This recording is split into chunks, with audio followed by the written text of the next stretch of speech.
વિદ્યાર્થી મિત્રો, આજે આપણે ધોરણ 8 વિષય ગુજરાતીનું 16મું કાવ્ય સુદામો દીઠા શ્રી કૃષ્ણ દેવ રે જોવાનું છે. આ એક આખ્યાન ખંડ છે. તેનો પ્રકાર આખ્યાન ખંડ છે. આમાં સુદામા અને શ્રી કૃષ્ણના મિલાપની વાત કરવામાં આવી છે.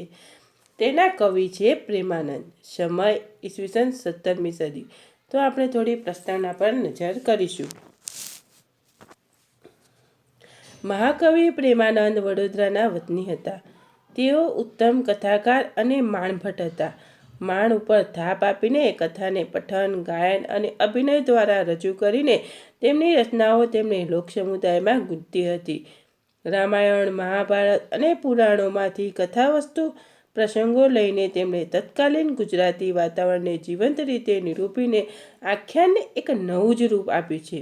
ઓખાહરણ, ચંદ્રહાસ આખ્યાન, અભિમન્યુ આખ્યાન, સુદામા ચરિત્ર, કુંવરમાઈનું મામેરું, નાળાખ્યાન, રણયજ્ઞ, દસમસ્કંદ વગેરે વિવિધ રસોથી સભર આખ્યાનો આપીને તેમણે ગુજરાતી આખ્યાન કવિતાને સમૃદ્ધ કરી છે.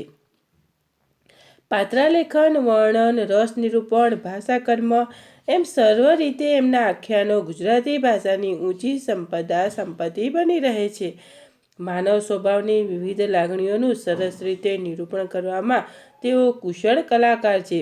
આખ્યાનો દ્વારા એમણે પ્રજાકીય સંસ્કારોને સાચવવાનું અને પોષવાનું કામ પણ કર્યું છે. આપણા ઉત્તમ આખ્યાનકાર કવિ હોવાને કારણે તેઓ કવિ શિરોમણીનું માન પામ્યા છે. હવે આ આખ્યાન ખંડમાં સુદામા અને કૃષ્ણ મિલનની વાત કરવામાં આવી છે. જોઈએ આપણે કે ભાગવતના 10મ સ્કંદમાં આવતી કથા પરથી પ્રેમાનંદે મૂળ કથાનકમાં ફેરફાર ઉમેરણ કરીને રચેલું સુદામા ચરિત્ર જનમનોરંજન અને રસ નિષ્પત્તિઓનું સુંદર આખ્યાન કાવ્ય છે. પ્રસ્તુત કાવ્યખંડ સુદામા ચરિત્રના 7મા કડવાનો છે. કૃતિની શરૂઆતમાં શ્રી કૃષ્ણના વૈભવનું વિસ્તારપૂર્વક વર્ણન કર્યું છે. દ્વાર પર સુદામા આવ્યા છે એવા સમાચાર સાંભળતા જ શ્રી કૃષ્ણ સફાળા ઉઠીને સુદામાને દોડતા મળવા જાય છે. તે પ્રસંગમાં શ્રી કૃષ્ણના ગતિશીલ અને ભક્ત સખાને મળવા જવાની તત્પરતાનું સુંદર ચિત્રણ કર્યું છે. પોતે દ્વારિકાના રાજા છે તે ભૂલીને દિનહીન બાલસખા ભક્ત સુદામાને આલિંગનથી ભેટતા શ્રી કૃષ્ણનું ઉદાર, નિર્દોષ અને મૈત્રી ધર્મને નિભાવતું ચારિત્ર આકર્ષક છે.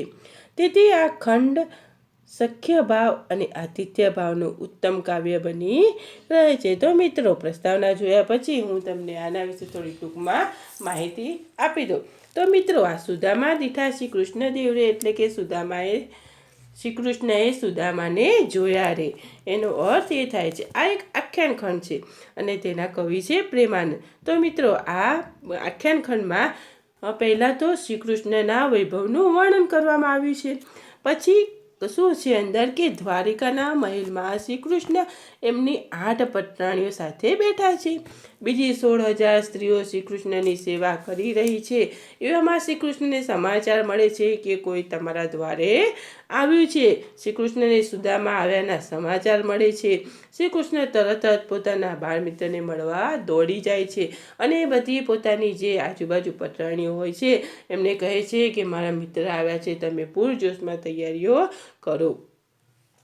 પોતે દ્વારિકા નગરીના રાજા છે ભૂલી જઈને બાળ સખા સુદામાને આલિંગનમાં લે છે, પોતાના હૃદય સાથે એને ચાપે છે. પ્રસ્તુત કડવામાં શ્રી કૃષ્ણના સુદામા પ્રત્યેનો પ્રેમ, બાળ સખાને મળવાની તેમની તત્પરતા અને આતિથ્ય ભાવના તથા પટરાણીઓ અને અન્ય સ્ત્રીઓને કરેલી સુદામાની હાંસી વગેરેનું કવિ પ્રેમાનંદે સુંદર ચિત્ર આ આખ્યાન ખંડમાં આપેલું છે.